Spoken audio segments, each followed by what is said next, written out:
I'm Rose.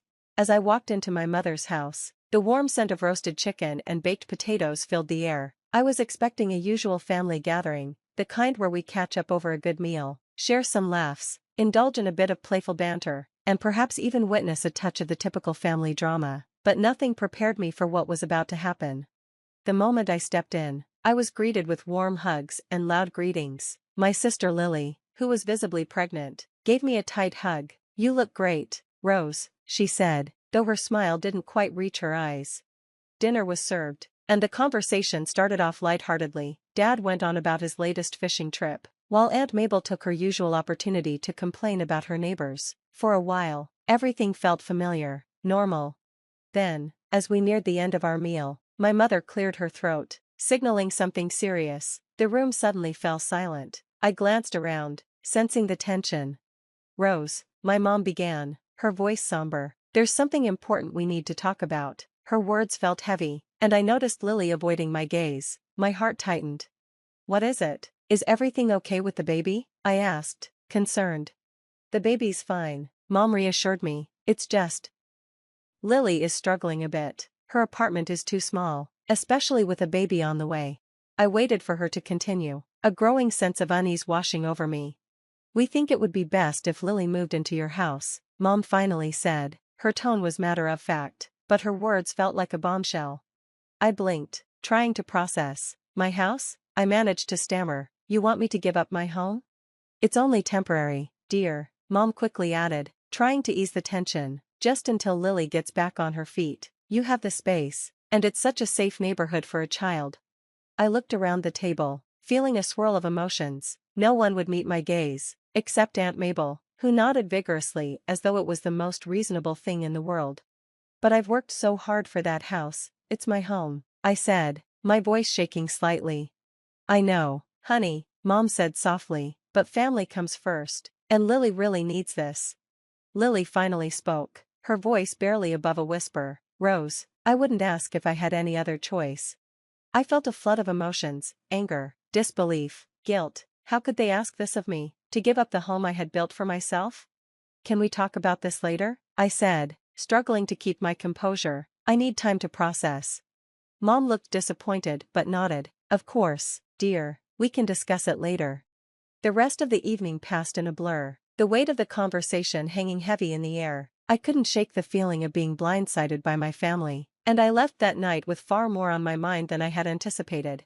I couldn't focus on the conversation. My mind was spinning from the shock of the request. It wasn't just the fact that they wanted me to give up my home, it was how they did it, in front of everyone, putting me on the spot, as if they expected me to agree without hesitation or questions. As I drove home that night, I couldn't shake the overwhelming feeling of betrayal. The very people who were supposed to support and understand me, my family, were now asking me to sacrifice something deeply personal. My house wasn't just a place, it was my sanctuary, my achievement, the result of my hard work.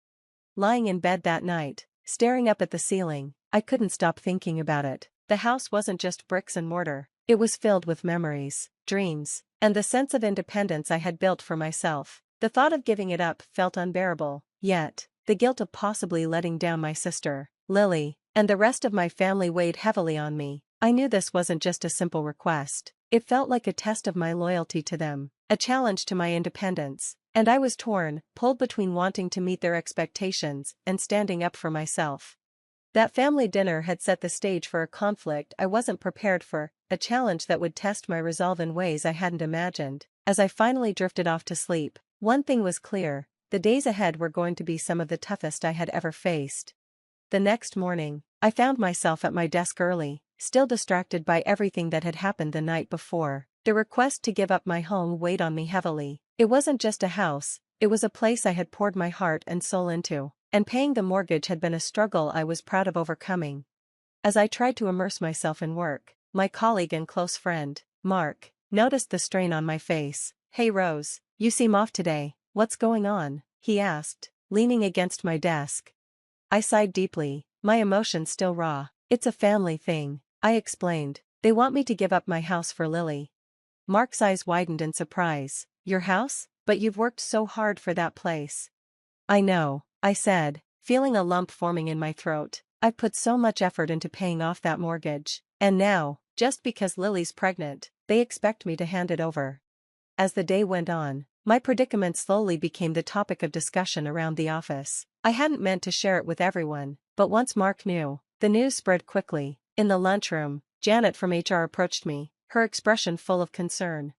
"Rose, I heard about your situation, but don't you think your sister needs the house more than you do? I mean, family is family, right?" she said.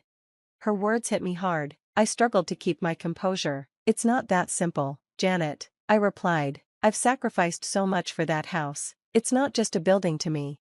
Later, during a team meeting, I found myself once again lost in thought. The weight of the situation hung over me, and I knew this wasn't a decision I could take lightly, no matter which way I turned. I felt trapped between my love for my family and my own sense of self-worth.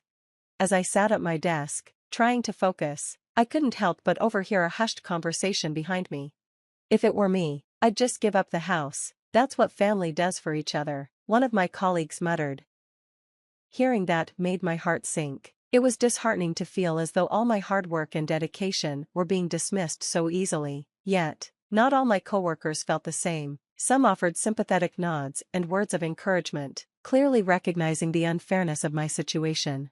The rest of the day felt like a constant tug-of-war between my professional responsibilities and the emotional turmoil brewing inside me. I realized the broader issue wasn't just my family's pressure, but also the societal expectation that family should always come before personal achievements. This expectation seemed to echo in many of the comments I received throughout the day, as though my own efforts and struggles were insignificant next to my role as a sister.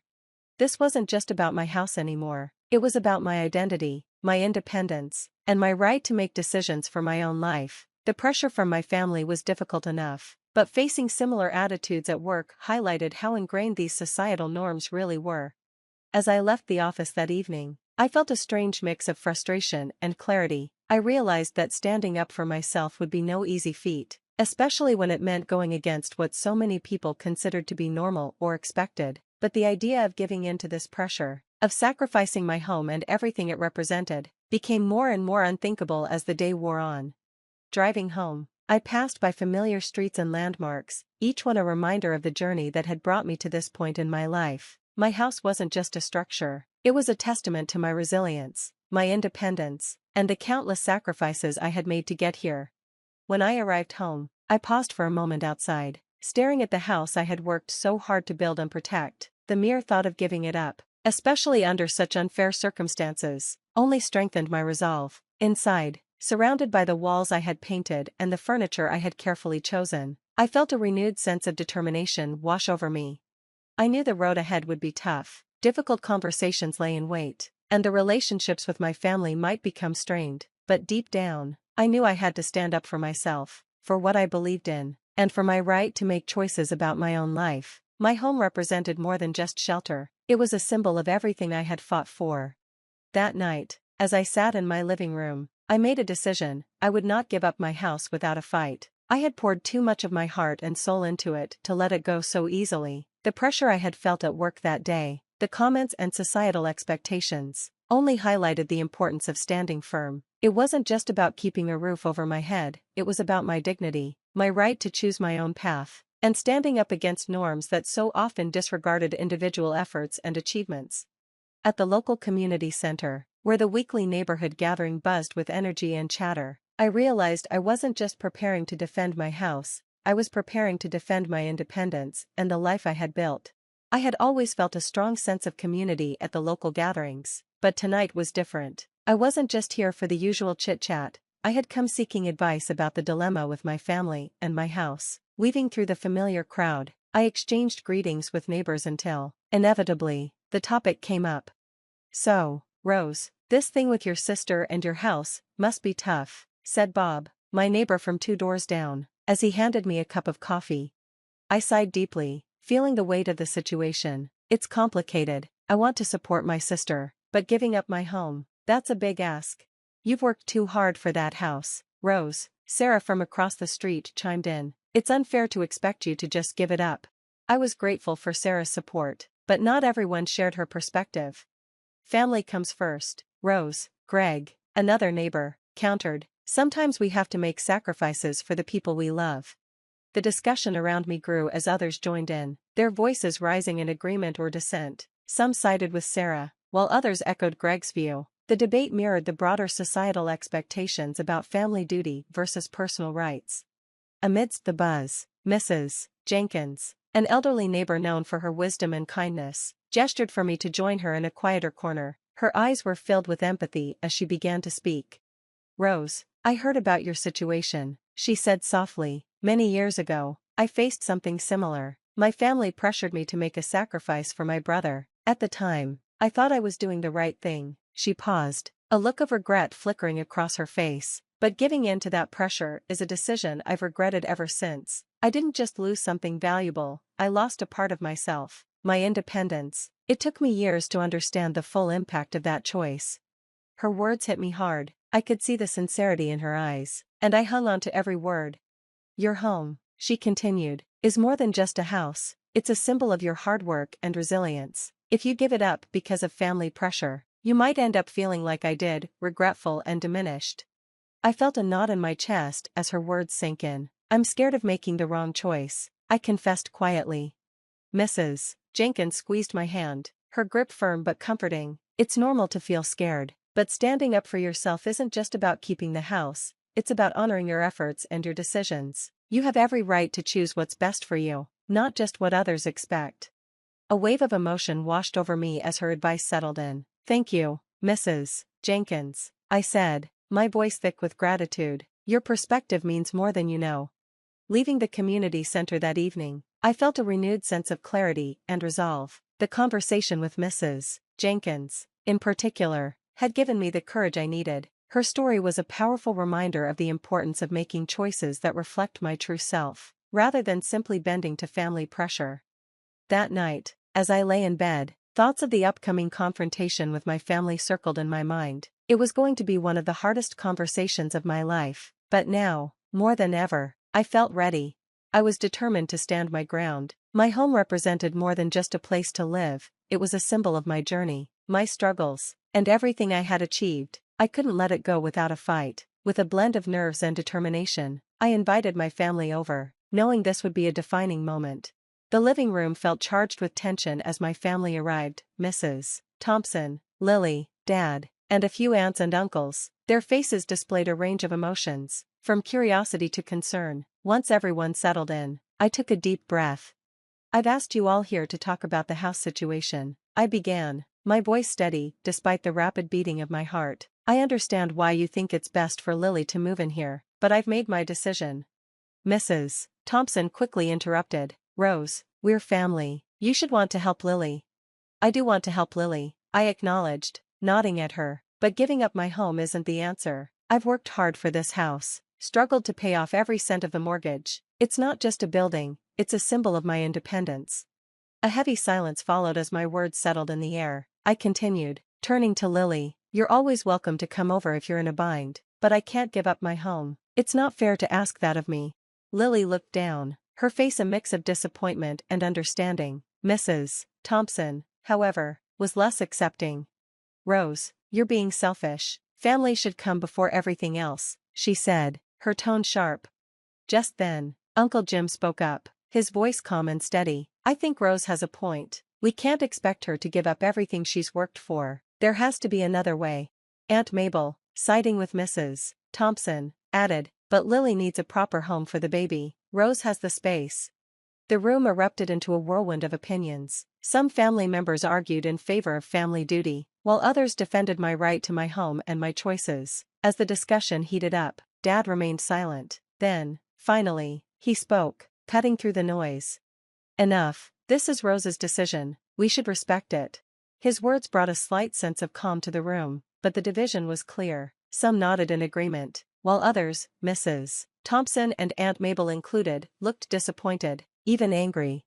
As the evening drew to a close, the rift within the family was palpable. Some relatives left in frustration, while others stayed behind, offering support and understanding. Despite the tension, I felt an immense sense of empowerment. I had stood my ground, set a boundary, and claimed my right to make my own decisions. It wasn't an easy choice, and the consequences were real, but I knew it was the right one for me.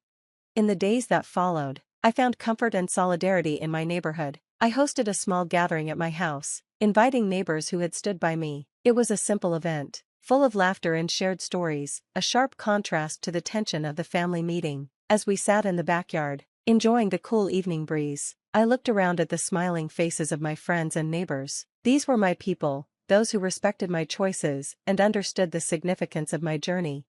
The path had been challenging, filled with doubt and difficult conversations, but it had led me to a place of strength and self-assurance. I had learned the value of standing up for myself, of maintaining my independence, and of choosing my own path. As the evening came to a close, I stood in my home, a place that was truly mine, and smiled. Though the future might hold uncertainty and strained relationships, I was ready to face it all on my own terms, in the sanctuary I had fought so hard to keep.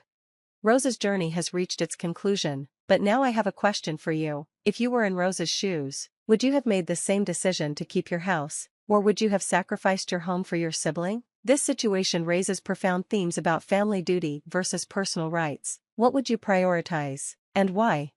We'd love to hear your thoughts, so please share them in the comments below. And if you've enjoyed this story and the important discussion it brings, don't forget to like this video and subscribe to the channel for more engaging content. Your support helps us continue to bring you stories and conversations that matter.